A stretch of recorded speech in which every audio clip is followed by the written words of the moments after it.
बात का जिक्र करना चाहूंगा क्योंकि यहां पर जब जिक्र हुआ, क्योंकि यहां पर रिसर्च टीम रहती है, तो उनसे जब बात की गई, चर्चा की गई कि भैया ऐसी कौन सी योजना है जो मुसलमानों के लिए बनाई गई है, तो उसमें से थोड़ा सा उन्होंने बताया कि उड़ान योजना है, शादी शगुन योजना है जहां पर ग्रेजुएट मुस्लिम लड़कियों को 51,000 दिए जाते हैं, उस्ताद योजना, सीखो और कमाओ योजना, ईदी योजना और बाकी और भी कई सारी जानकारी उन्होंने दी है। तो इससे भी मुसलमानों को लाभ हो रहा है। लेकिन फिर भी अगर यह कहा जाए कि मुसलमानों को बर्बाद करने की कोशिश की जा रही है, योगी सरकार मुसलमानों से दुश्मनी निकाल रही है, तो ये मैं स्पष्ट कहूंगा ये भड़काने की सियासत है। ये मुसलमानों को भड़काने की सियासत है, ये मुसलमानों को बरगलाने की सियासत है। दानिश जी, इस बात से आप इत्तेफाक रखेंगे?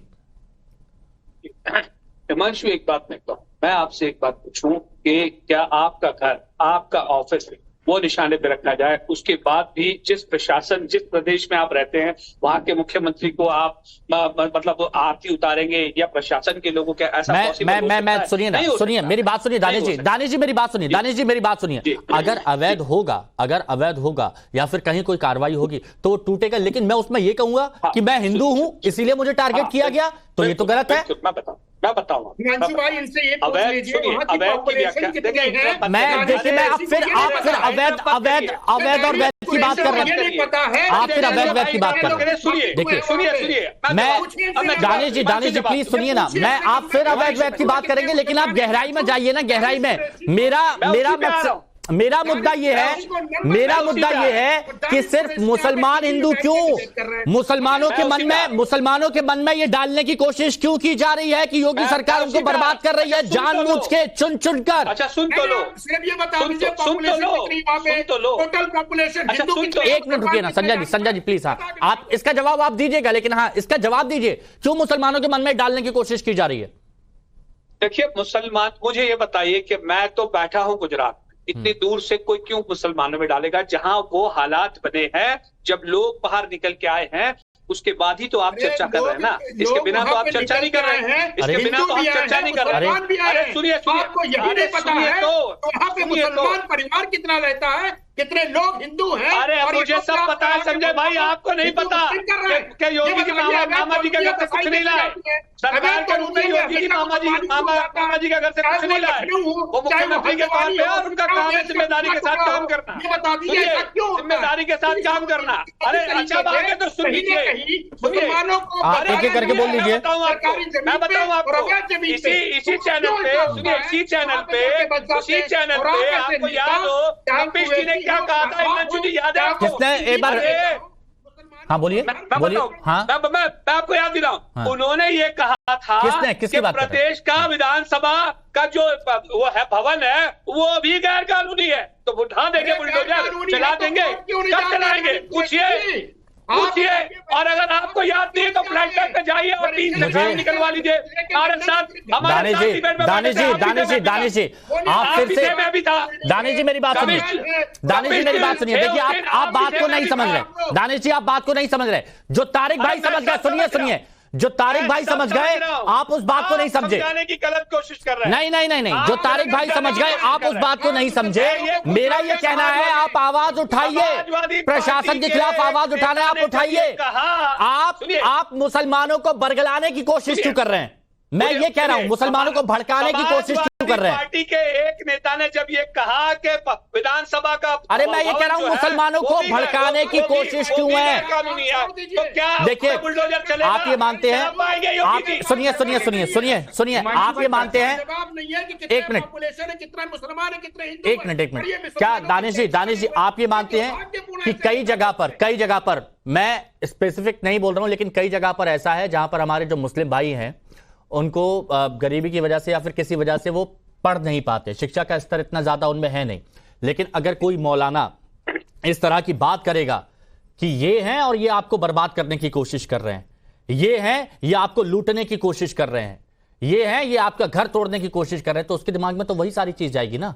हाँ, तो इसके लिए जिम्मेदार कौन, सरकार है या मौलाना? ये मौलाना जिम्मेदार नहीं है। अरे मौलाना जिम्मेदार नहीं है कि सिर्फ मुसलमान। अरे पूरी बात नहीं, हिमांशु जी पूरी बात नहीं सुनते आप, पूरी बात तो खत्म। आप वही देखिए, पूरी बात तो आप भी अब देखिए, आप जिस पार्टी के प्रवक्ता है ना, आप उन्हीं के पद चिन्हों पर चल रहे हैं कि वही देखेंगे जो देखना चाहेंगे।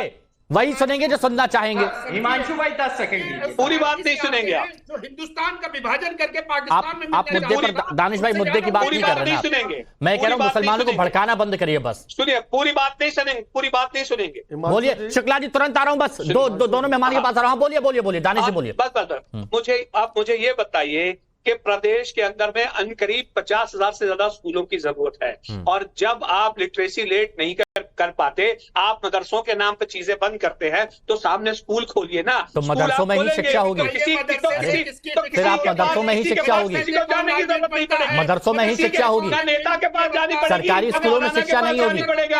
अरे मदरसों को हाईटेक बनाने की बात करते हैं तब आपको आपत्ति होती है, मदरसों में शिक्षा की बात करते हैं तब आपत्ति होती है। मैं ये कह रहा हूं कि सरकारी स्कूल में जाइए, मदरसों है। आप मुसलमानों को शिक्षित भी तो करना नहीं चाहते ना, दिक्कत ये आप शिक्षित होना चाहते हैं। एक मिनट, आपके मौलाना क्या मौलाना उनको शिक्षित होने देना चाहते हैं? जरूरत है, बताइए आप। अच्छा ठीक है शुक्ला जी, अब आप अपनी बात रखिए और तुरंत आ रहा हूं तारिक भाई इसके बाद प्लीज। हाँ शुक्ला जी। हिमांशु जी, जब माननीय सर्वोच्च न्यायालय का फैसला आ चुका है तब भी चैनल पर बैठ के वैध अवैध की अगर चर्चा कर रहे हैं दानिश, तो इसका स्पष्ट है कि न उनको सर्वोच्च न्यायालय पर भरोसा है, न संविधान पर, न कानून पर। ये लोग शोर बचाकर हिंदू मुस्लिम करके एक अराजकता का वातावरण 5 सेकंड लेता हूं। मैं बार बार कह रहा हूं कि वैध अवैध की बात नहीं, वो तो कोर्ट का फैसला है। अनपढ़ मौलवी बोल गया। शुक्ला जी, वैध अवैध वो तो कोर्ट का है, वो कोर्ट की तरफ से आ गया। मैं ये कह रहा हूं कि मुसलमानों को ही क्यों भड़काने की कोशिश की जा रही है, मुसलमानों को बरगलाने की कोशिश की जा रही है, और इससे भविष्य में क्या असर होगा? कैसे विषय उठता यही है ना कि माननीय सर्वोच्च न्यायालय के फैसले के बाद कोई मौलवी कहता है कि गलत हो रहा है, हाँ। कोई दानिश कुरैशी कहते हैं गलत हो रहा है, हाँ। तो ये किसकी बात मानेंगे? आखिर सर्वोच्च न्यायालय के फैसले के बाद कि वैध है कि अवैध है। कल सड़क पर बैठ जाओ और कहो कि नहीं अवैध है। तो ये केवल हिंदू मुस्लिम करके अराजकता करना चाहते हैं देश में। इनकी मंशा स्पष्ट है, न इनको शिक्षा चाहिए न स्वास्थ्य चाहिए, ये केवल अराजकता पैदा करना चाहते हैं। वो योगी आदित्यनाथ की सरकार अवैध होने के बावजूद मैं तारिक जी बहुत देर से कुछ बोलना चाह रहे हैं, दानिश जी इसके बाद आऊंगा करा रही है। पुरानी सरकारों ने माफियाओं से पैसे, ठीक है, ये आपका हाँ ये क्लियर हो गया, कम से कम ये क्लियर हो गया। तारिक, संवाददाता एक समस्या है वहां के लोगों की। एक संवाददाता आप ही के चैनल वो गया और पूछा कि आपको वहां पर क्या मतलब घर मिला, तो उसने कहा कि मेरे पास पैसे नहीं है उतने कि मैं वो इंदिरा आवास जितने ये प्रधानमंत्री आवास दे रहे हैं उसका पैसा दे। वो मुसलमान नहीं था मेरे पास। भाई ये उसका क्या करेंगे? उसका क्या करेंगे? सुन लीजिए पहले सुन लीजिए, उसका जवाब देंगे। वहां जो लोग, अरे सरकार प्लीज सुन लीजिए। अरे भाई ये कहानी सुना रहे हैं, आपके रिपोर्टर है ना, उनसे पूछे किसको घर नहीं मिला। सुनिए एक बात और मैं कह रहा हूँ तारिक भाई, बेहद गरीब को मुफ्त में आवास मिल रहा है। बेहद गरीब को मुफ्त में, जी 5 सेकंड बेहद गरीब को मुफ्त में है, जो उसके ऊपर है उसको किस्त में है, यानी जो क्राइटेरिया में आता है, जो सरकार का नियम है। मैं ये बोल रहा हूँ, हमारे रिपोर्टर गए हैं, हमारे सहयोगी गए हैं, हमारे सहयोगी विनोद मिश्रा वहां पर गए हैं। उन्होंने जब बात किया, उन्होंने देखा है, अधिकारियों से बात की है कि भाई गरीबों को कितनी सब्सिडी दी जा रही है, मासिक किस्त यहां पर कितनी हो रही है, 4,95,000 5 लाख के अंदर में भी मिल रहा है मेरे भाई। लेकिन वो कह रहा है कि मासिक किस्त का भी पैसा नहीं है। मेरे पास वीडियो आप ही का संवाददाता है, निकालने का समय दीजिए, मैं निकाल रहा हूं। मैं कह रहा हूं कि कट्टरता ना हिंदू की ना मुसलमान की, दोनों को रिजेक्ट करना चाहिए। चलिए कल लेके आइएगा, कल सबूत लेके आइएगा, ये कहानी मत बनाइए। तो ये आप सुझाव देना। अच्छा सुनिए ना तारिक भाई एक मिनट, जो मौलाना कौसर हयात खान है और जो असदुद्दीन ओवैसी हैं, क्या आप उनसे ये वाली बात कहेंगे कि धर्म ना देखा करें इसमें? नहीं स्टैंड लेते, अगर कट्टरता की बात कोई भी करेगा उसका स्टैंड नहीं लिया जाए। बहुत बढ़िया। सिर्फ हिंदू की और सिर्फ मुसलमान की बात नहीं हो सकती। बहुत बढ़िया। गरीब है दोनों की बात होगी। हाँ दानिश जी, यही समाजवाद है। हम दानिश जी, समाजवादी पार्टी क्लियर कह रही है, क्या कह रही है कि हिंदू मुस्लिम नहीं, हिंदू मुस्लिम की बात मत करिए, या मुस्लिम मुस्लिम की बात मत करिए, जो दिक्कत है उनके बारे में बात करिए। सुनिए देखिए, अब